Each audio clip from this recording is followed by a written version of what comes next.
சீக்கிரமாக வந்துட்டு ஏதாச்சும் கம்பெனி ஆரம்பிக்கணும் என்ன பேர் வைக்கலாம் அப்படின்னு திங்க் பண்ணப்போ ஆஹா ஓஹோ ப்ரொடக்ஷன் வந்துட்டு வந்ததுக்கு காரணம் என்னென்னா காதலிக்க நேரமில்லை என்ற படத்தில் திரு நாகர் சார் வந்துட்டு அவங்க அப்பாவை எதிர்த்து வந்துட்டு படம் எடுக்கிறதுக்காக இறங்கியிருப்பார். ஸோ பேசிக்கலி என்னுடைய அப்பா வந்துட்டு ஃபிலிம் இண்டஸ்ட்ரி வந்துட்டு விரும்ப மாட்டார்.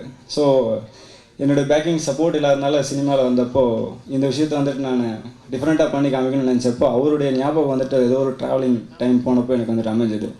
ஸோ அதில் ஆஹான்னு சொல்லும்போது அவருடைய ஞாபகத்துக்காகவே இந்த ஆஹா ஓஹோ ப்ரொடக்ஷன்ஸ் வந்துட்டு நம்ம ஆரம்பிச்சிருக்கோம்.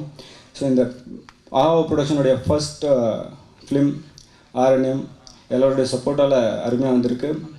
ஸோ எல்லோருடைய சப்போர்ட்டுக்கு மீறி இன்னும் நிறைய விஷயங்கள் சொல்லலாம். இதில் பார்த்தீங்கன்னா சாலை சகாதன் சார், என்னுடைய ஃப்ரெண்ட் குபேர்ஜி, இந்த படத்தில் ஒர்க் பண்ணியிருக்க எல்லாருமே வந்துட்டு ரொம்ப அற்புதமாக கோஆப்ரேட் பண்ணாங்க. ஒவ்வொரு விஷயமும் ஒரு நடிகனாக வந்துட்டு நான் வந்து வரும்போது எந்தெந்த விஷயங்கள்லாம் வந்து நான் பேசிக்கலாக கற்றுக்கணும், இன்னும் நிறைய விஷயங்கள் என்னெல்லாம் கற்றுக்க வேண்டியிருக்கு. ஸோ ப்ரொடியூசர் கம் ஹீரோவாக இருக்கும்போது நிறைய டிஃபிகல்ட்டிஸ் என்னென்ன இருக்கும், இதில் நிறைய விஷயங்கள் இதில் வந்துட்டு கற்றுக்கனால எனக்கு அடுத்த லெவல் போகிறதுக்கு நிறைய வாய்ப்புகள் வந்துட்டு இதில் கிடச்சிது. மியூசிக் தான் நல்லா போட வரோம். ஆக்சுவலாக பேசுவேன், பட் ஸ்டேஜில் அவ்வளோ பேசுனதில்லை. பட் படம் ரொம்ப நல்லா வந்திருக்கு. எஸ்பெஷலி ஃபஸ்ட்டு தேங்க்ஸ் டு சாலை சகாதேவன், ஏன்னா அவர் மூலிமா தான் இந்த வாய்ப்பு கிடச்சிது. And thanks to the entire team, குபேர்ஜி, ராம், அண்ட் நல்லா பர்ஃபார்ம் பண்ண நீரஜா, எல்லாருமே நல்லா பர்ஃபார்ம் பண்ணியிருக்காங்க. சாங்ஸ் பற்றி சொல்ல போனீங்கன்னா டெபியூ மூவின்றதுனால என்ன மாதிரி ஒரு புதுசாக இருக்கிறவங்களே பார்த்து ஃபஸ்ட் டைம் நான் எல்லோரையும் இன்ட்ரடியூஸ் பண்ணியிருக்கேன். அண்ட் ஒரு சாங் மட்டும் அந்தோனி தாசன் பாடியிருக்காரு. சாங்ஸ் எல்லாம் நல்லா வந்திருக்கு, கண்டிப்பாக கேட்டு எல்லோரும் என்ஜாய் பண்ணுவீங்க. மற்றபடிக்கு வேறு எதுவும் ஸ்பெஷலாக சொல்கிறதுக்கு இல்லை. படம் வந்து ரொம்ப ஸ்பெஷலாக இருக்குது, அதனால் நான் ஸ்பெஷலாக பூஸ்டப் பண்ணணுன்னு விரும்பல. ஆக்சுவலாக எல்லாருக்கும் நன்றி, தேங்க்யூ. என்னுடைய அன்பு தம்பி மீனாட்சி சுந்தரம் அவர்கள் வந்து இந்த திரைப்படத்தில் 4 பாடல்கள் எழுதியிருக்கார் அப்படிங்கிற ஒரு சந்தோஷமான செய்தியை முந்தானத்தை தான் என்கிட்ட அவர் முழுமையாக சொன்னார். கிட்டத்தட்ட ஒரு 10-12 வருஷத்துக்கு மேலே என் கூடவே இருந்த ஒரு தம்பி. நான் வளர ஆரம்பித்ததுலேருந்து என் கூடவே பயணம் பண்ணி என்னுடைய வீட்டில் இருக்கிற நபர்கள் பேரை வந்து நான் அதிகம் சொன்னதை விட மீனாட்சி அப்படிங்கிற பேரை தான் நான் நிறைய வாட்டி சொல்லியிருக்கேன்.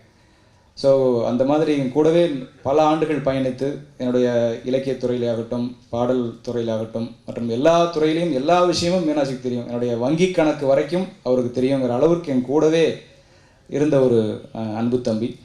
அவர் கிட்டத்தட்ட என்கிட்டருந்து ஒரு 2 வருஷத்துக்கு முன்னால் நான் பாடல் எழுதுறதுக்கான முயற்சி பண்ணுறேன் அப்படின்னு சொன்னார்.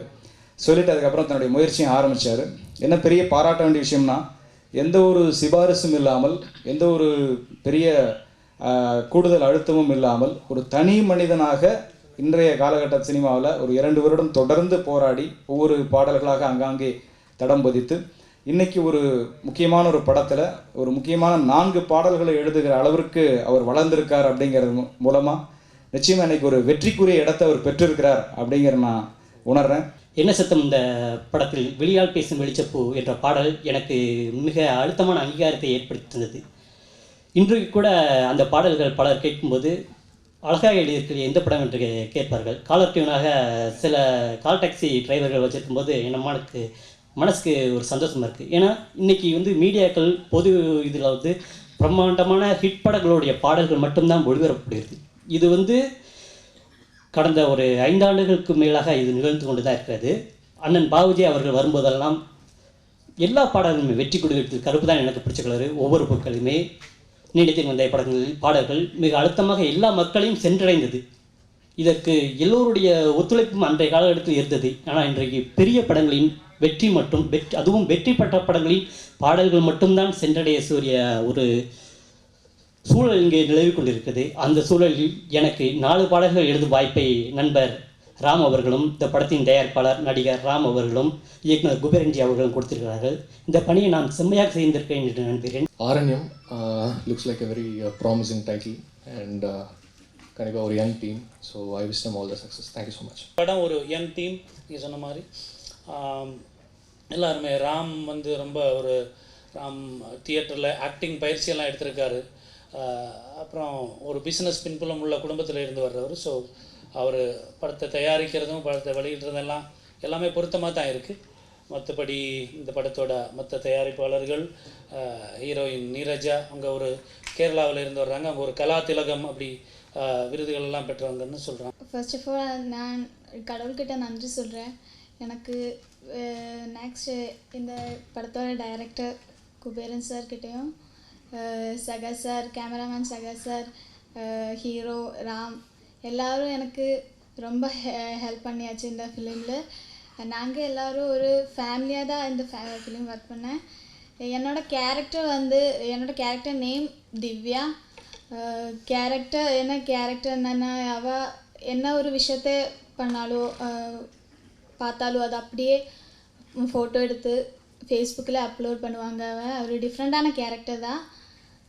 இப்படி ஒரு சான்ஸ் கொடுத்ததுக்கு பேரண்ட்ஸ் கிட்ட நான் நன்றி சொல்கிறேன். தேங்க்யூ. ஹீரோனி வந்து இங்கே சொன்ன மாதிரி ஆள் பார்க்குறது தான் சாப்பிட்டா இருப்பாங்க. எத்தனை பேர் வந்து நல்லா ஏற்றுன்னு பார்க்கலாம் அப்படிங்கிற மாதிரி ஒரு கேரக்டரு. அவங்கள்ட்டெல்லாம் போராடி ஒரு அற்புதமான ஒரு யதார்த்தமான ஒரு காதல் கதை தில்லர் ஆர்ஆர் மூவி அற்புதமாக எடுத்து இதை உங்கள் முன்னாடி கொண்டு வந்து இன்றைக்கி நாங்கள் நிற்கிறதுக்கு ஆகா ஓகோ ப்ரொடக்ஷன் டீம் ஒர்க். நாங்கள் எல்லாமே ஒரு குடும்பம் மாதிரி இருந்து டீமாக ஒர்க் பண்ணியிருக்கோம். மறுபடியும் நன்றி சொல்லணும்னா, எங்கள் படத்தை ஒரு மிகப்பெரிய லெவலில் கொண்டு போகணுன்னா பத்திரிகை நிர்வாகம் நீங்களும் தொலைக்காட்சி நண்பர்கள் நீங்கள் தான் கஷ்டப்பட்டுட்டோம். படம் எடுத்துட்டோம், நல்ல விதமாக அவுட்புட் வந்துருச்சு. அடுத்த மாதம் படத்தை ரிலீஸ் பண்ண போகிறோம். அதை நீங்கள் ஒரு புது இயக்குநர்களுக்கு ஒரு இது கொடுத்து, ஒரு வாய்ப்பு கொடுத்து, தமிழ் சினிமாவில் எங்களுக்கும் ஒரு இடத்த கொடுத்து, ஒரு நன்றி.